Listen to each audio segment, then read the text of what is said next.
All right, welcome to part one. Let's dive right into sales and marketing fundamentals.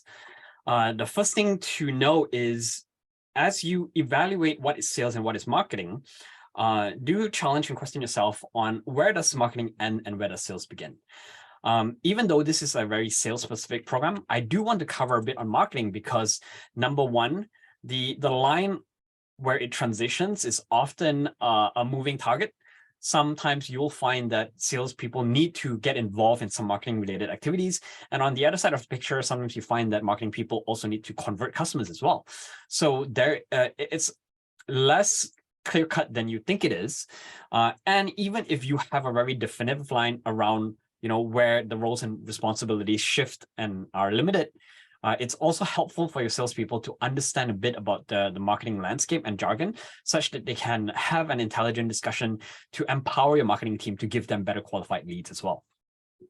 So the first thing to know is that despite us having definitions around what is sales and what is marketing, those are internal definitions that we use to segment our activities, our roles, our responsibilities.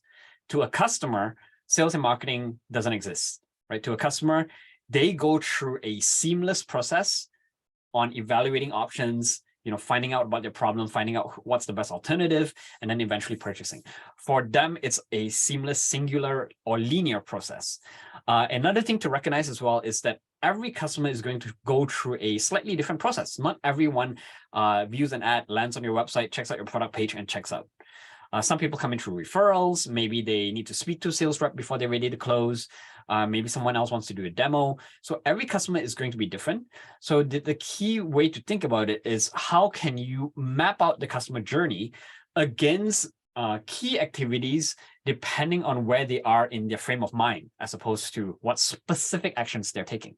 So this framework, if you're not familiar with, is the HubSpot buyer's journey framework.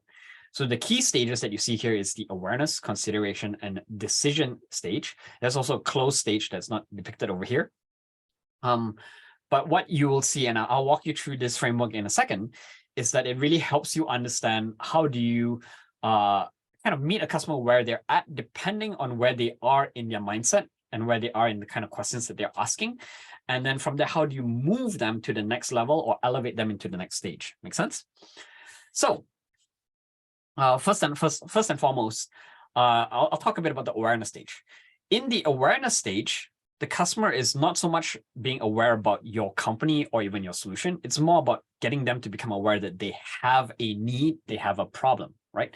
So how do you kind of make a customer aware that they're either losing out on some opportunity, maybe there's a better way to solve their problem, that they actually have a problem, or that maybe, compared to other peers in their space, that they're not performing as well as they should, those kind of things.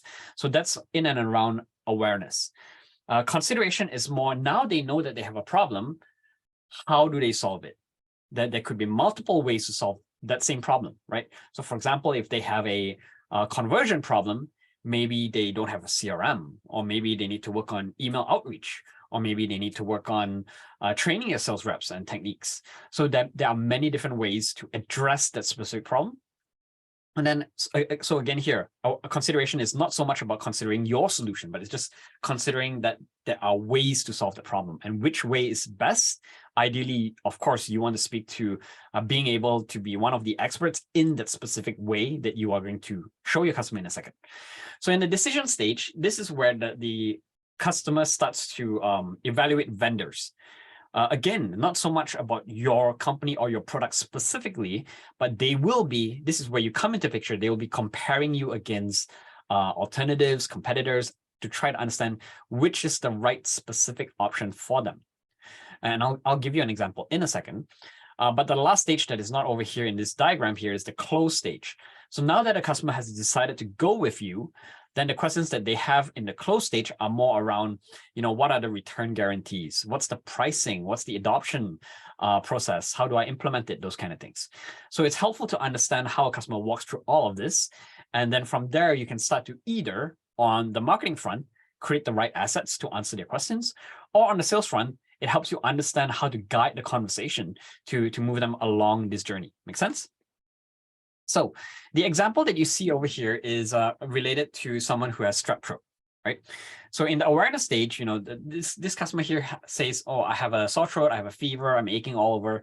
What is wrong with me? They don't know what their problem is yet. So what you want to be aware of is you need to be able to troubleshoot a customer properly, and you need to qualify them correctly as well. Because if a customer doesn't believe they have the problem that you can solve, if actually they misidentify or misdiagnose their issue, and they say, you know what, actually, I don't have a conversion problem with my funnel, or actually, I don't have strep throat, I think I have COVID or something else, then they will look for the wrong solutions. And these are not solutions that you can address. So then you are left out of the picture. So it's not about manipulating them to see that you are going to be able to solve their problem, but it's more about accurate diagnosis of what exactly they are facing. And then in the consideration stage now is, okay, a customer is aware that they have strep throat. So what are the ways of solving it? So they're looking at things like, traditional medicine, maybe it's prescription medicine, maybe it is staying at home, maybe it's going to the doctor. And then, okay, if they decide, okay, I want to go to a doctor, then now it's about which doctor is the right doctor, right? Different doctors cost different amount, maybe a different clinic is a different distance from them. So then they're starting to look at the different vendors. And then in the close stage, it's more about committing to a treatment plan then. So understanding how a customer walks through their purchase decision, that really helps you understand how you can, on the other side of the picture, service them. I'll give you another example. So let's say HubSpot themselves as an example. HubSpot, if you're not aware, they are basically what we call a CRM tool, customer relationship management tool.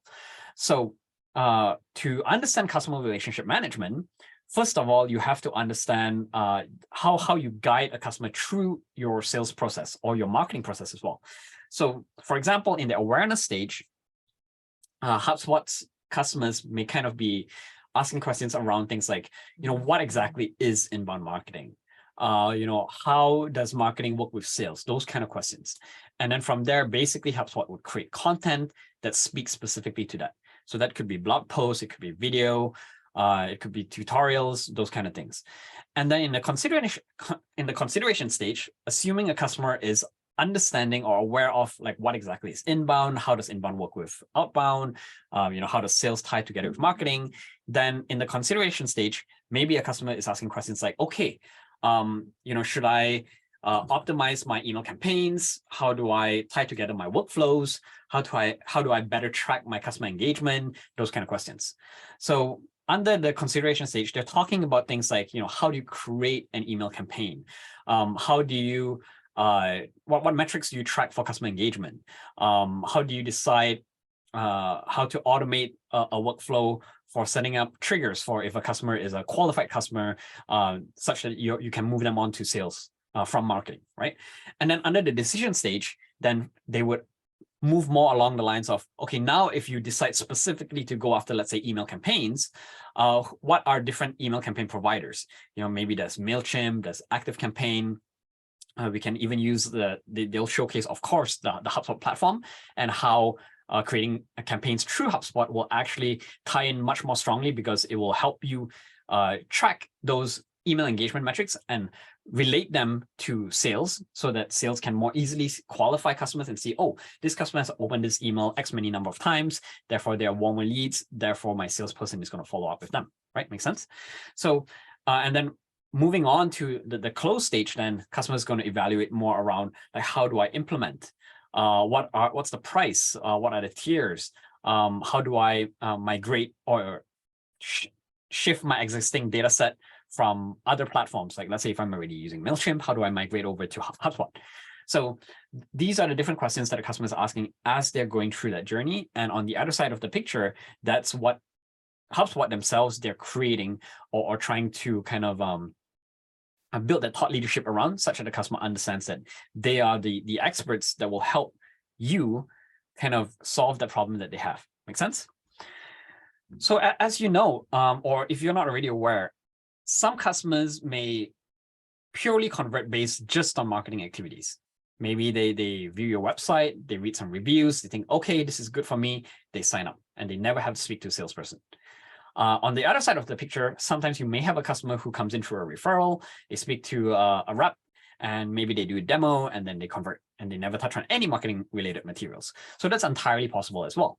So that's why you need to have a framework like this to understand the entire journey, such that you can create those different channels, you can create the different touch points, and you have the right call to actions in the right assets, such that you can understand how to move the customer through that funnel, regardless of whether they're speaking to a sales rep or engaging in a marketing funnel.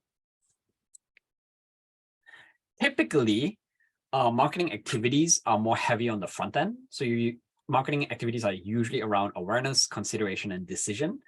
And then again, typically sales is more around consideration, decision, close. But do know that this is not a hard and fine line. The key goal is for you to have a seamless experience for your customer, so that they don't feel like they're being transitioned or handed off to someone else, and that the interaction is changing drastically.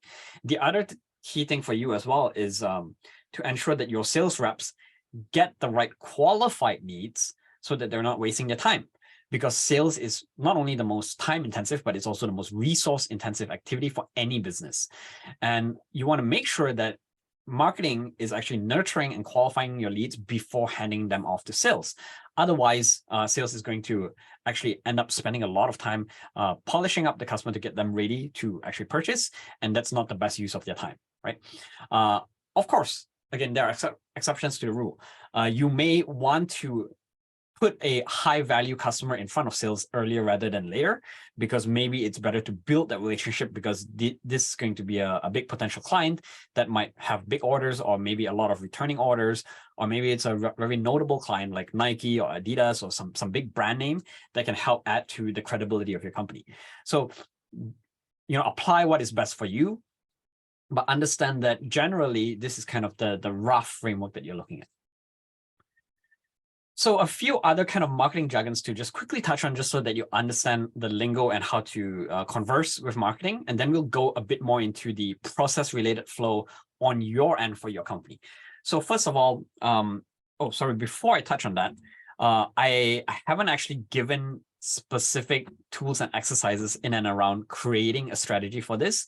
Do know that there is a separate video under sales strategy and funnels where I'll actually give you a template that you can use to actually map out the buyer's journey through this awareness, consideration, decision, and close stages, and also what assets you'll create, what call to actions do you have, and kind of goal setting in and around all of those different stages as well. So you'll see that in a separate video, but do know that there is something out there. So moving on, inbound and outbound.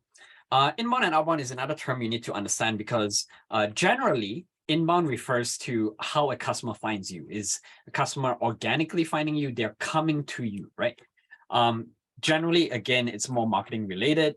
If you have retail, that's the customer already seeing you, noticing you, coming in, or it's incoming inquiries.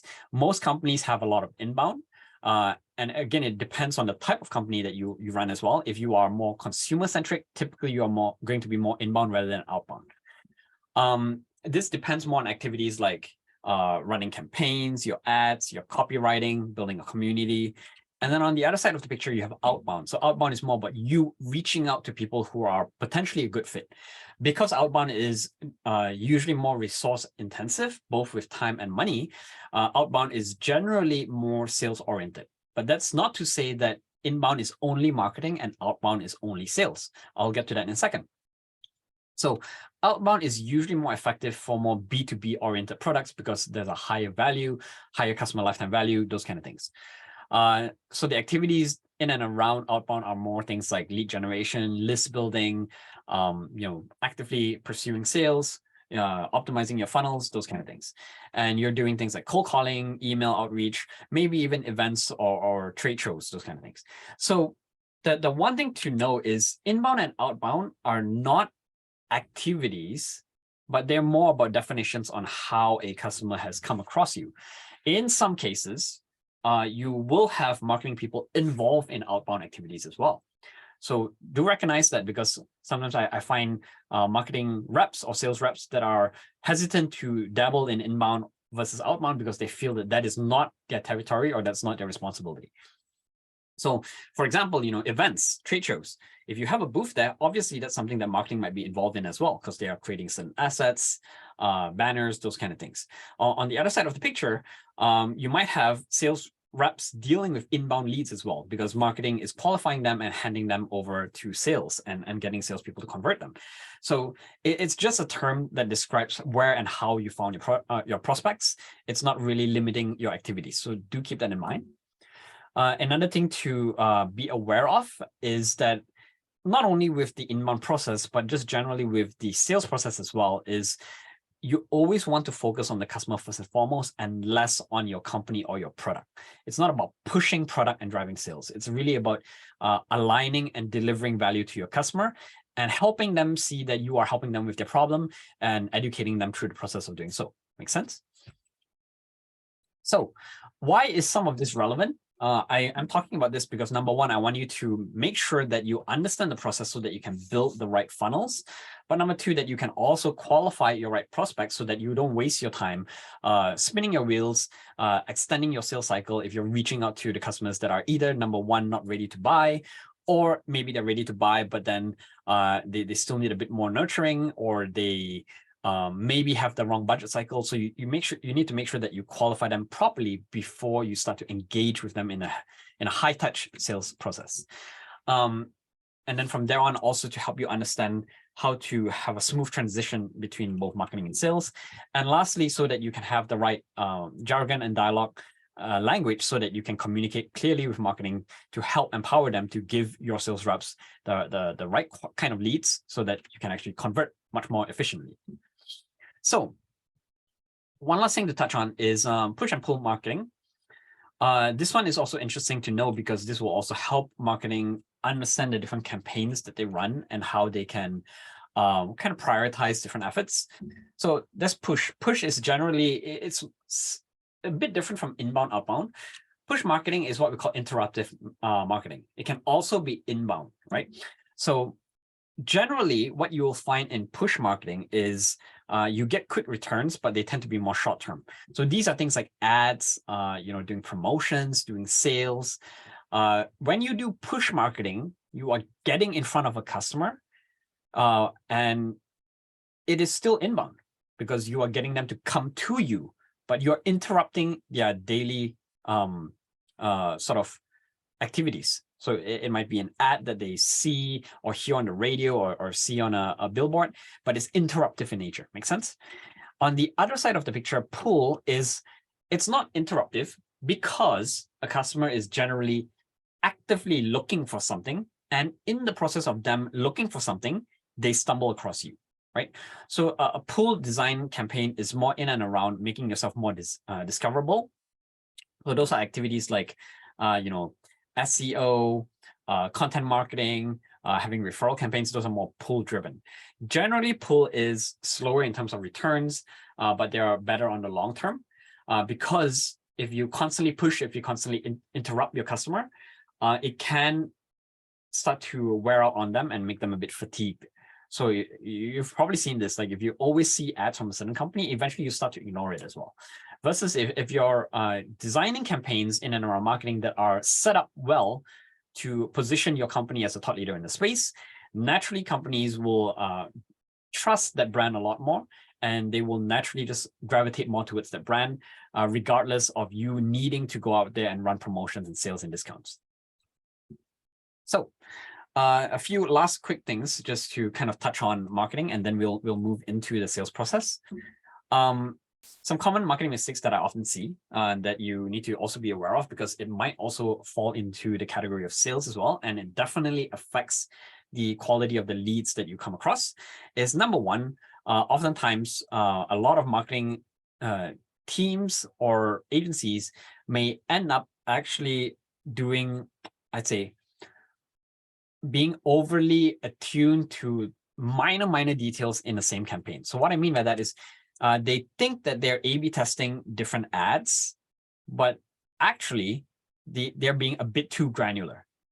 So they're changing things like the verbiage, they're changing terms like what the customer is describing themselves. Like, for example, instead of saying freelancer, they're saying digital nomads. Those kind of things, they're helpful, because they do affect conversion rate, don't get me wrong, but you want to make sure that if you are trying different ads or different campaigns, that they are actually different enough, right? You will need to be addressing either like appealing to different emotions or having a different value proposition. Once you have figured out what is the right and proven campaign, then you can optimize conversion on that campaign. But before you do that, don't worry too much about A/B testing on copy or images, those kind of things yet. You can worry about that once you have landed on the right campaign. So make sure you figure out the right campaign first and you create ads that are different enough such that you can test to see which campaigns are more successful. Number two is targeting different variations of the same audience. So they think they're going after different audiences, but actually it's a lot more similar than they think. So for example, they might say, okay, we are targeting people who are environmentally conscious. They are people who like to recycle. And then on the other side of things, they go after a different customer, or they think it's a different enough customer, and they say, oh, we are targeting people who are younger millennials. They drive Teslas. They like to spend on things that they believe boost their kind of self-image. And while on the outside, it may seem like two different audiences, maybe they're a lot more similar than you think. Because, for example, in this example that I'm giving you, a Tesla driver generally, most, not all, of course, care also a lot about the environment. So you want to make sure that you are actually testing a different enough audience. So that's mistake number two. Number three is providing the same solution and not tailoring your message to your specific target customer. So you have to be careful about this, because obviously different customers or different audiences care about different things. So you need to be able to tailor your message so that they believe that your solution best speaks to them.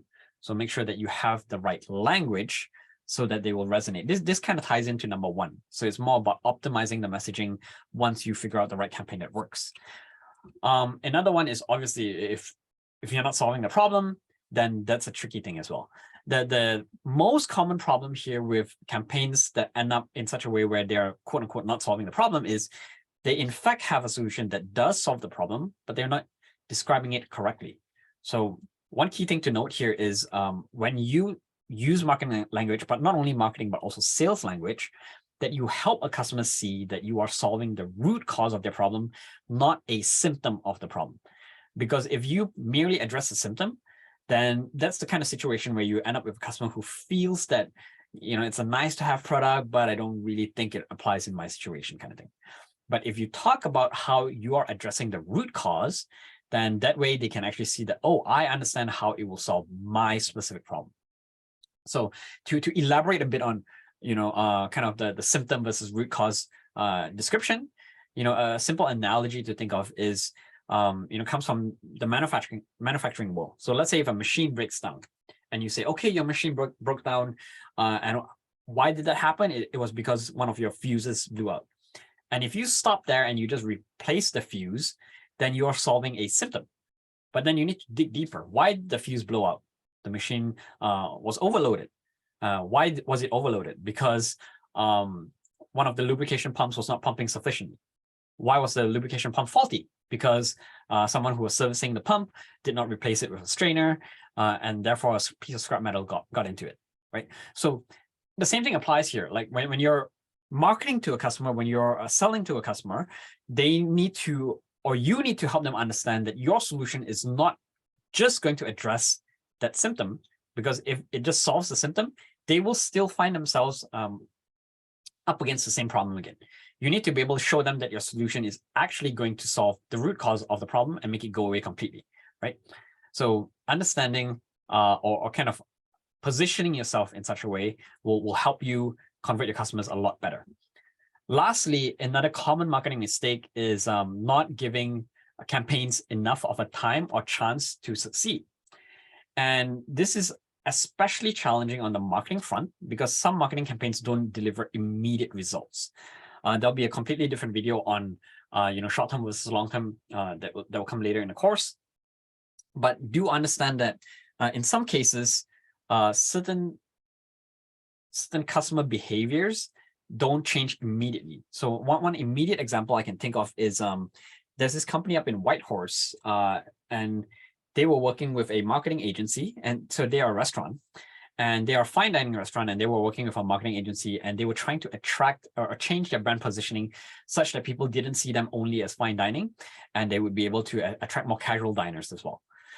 And they started to run their campaign, and obviously results aren't immediate because they have already established a very strong reputation as a fine dining venue.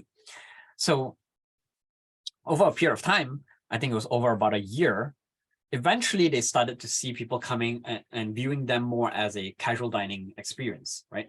But this also, on the flip side, resulted in them losing out on their fine dining clientele, because now their fine dining clientele saw them as like, oh, it's more casual dining instead of fine dining. Maybe I will go on a date somewhere else. So number one is, do understand that some things take some time, and you need to make sure that you are measuring changes in behaviors, not just immediate metrics that you can look at. Number two is you need to also be very, very mindful with how you approach your marketing campaigns, because you don't want to end up in a situation where you change customer behaviors in a way that is detrimental to your main offering. Make sense? So everything we've covered so far kind of touches on one side of the picture, which is more around the customer journey, helping them helping you understand how they go through the process of buying something. On the flip side, you have your journey as a company, and this is more in and around the processes that you have in order to get someone from a prospect all the way to a close.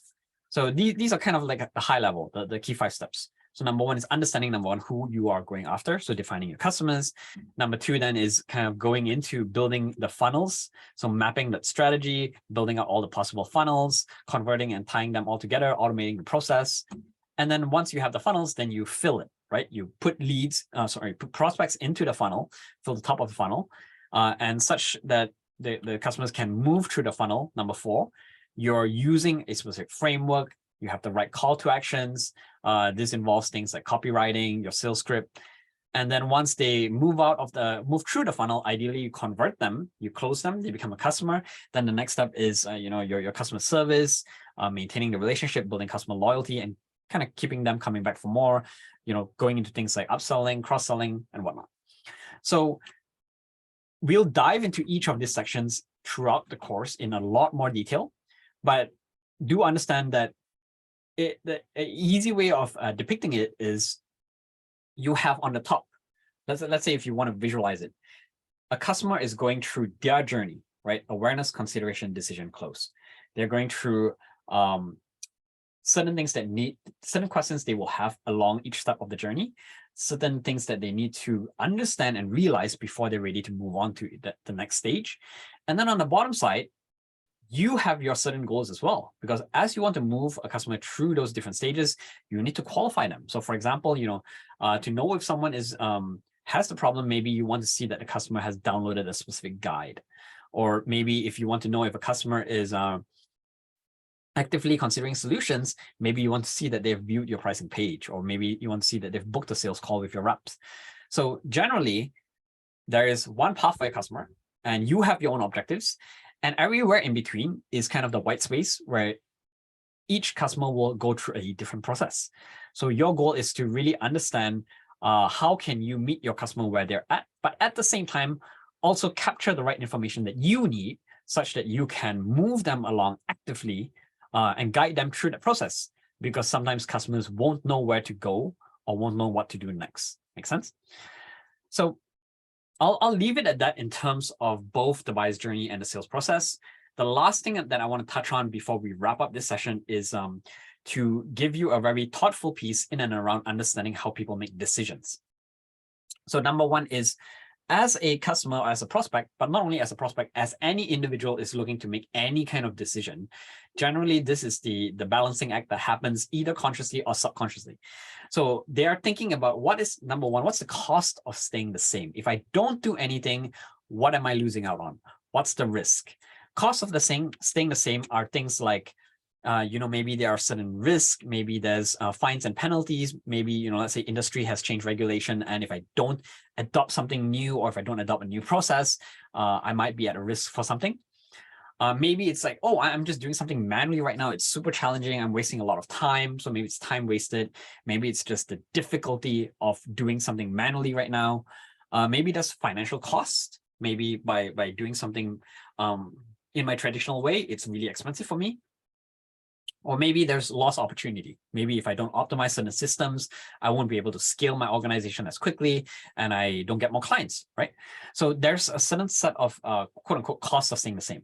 Usually what most people will do is they will focus both marketing and sales on highlighting how their solution addresses the cost of staying the same. So they talk about the benefits of their products. They talk about, hey, you're wasting your time on this. Here's how we'll help you save time. Oh, right now you're wasting a lot of opportunity. Here's how we help you capture more opportunity. Make sense? But there's also the other side of the picture that some people aren't actively considering, and that's the cost of changing. Generally, the most common thing that you think of when you think of cost of changing is pricing, right? As people evaluate, okay, I don't like the way I'm doing things right now. If I need to consider a new solution, do I have the money for it? What's the price? So price is the one of it, but it's not the only one. The other costs of changing include things like, what's the approval process? I need to escalate this maybe to my manager, maybe to the IT team. Maybe I need to get financial approval from the budgeting. The adoption curve.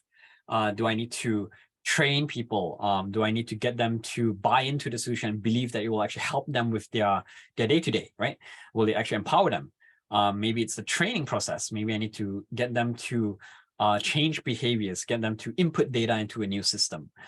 Does it integrate with existing workflows, processes, or tools, right? So a lot of those kind of things are like kind of the barriers to preventing people to easily switch.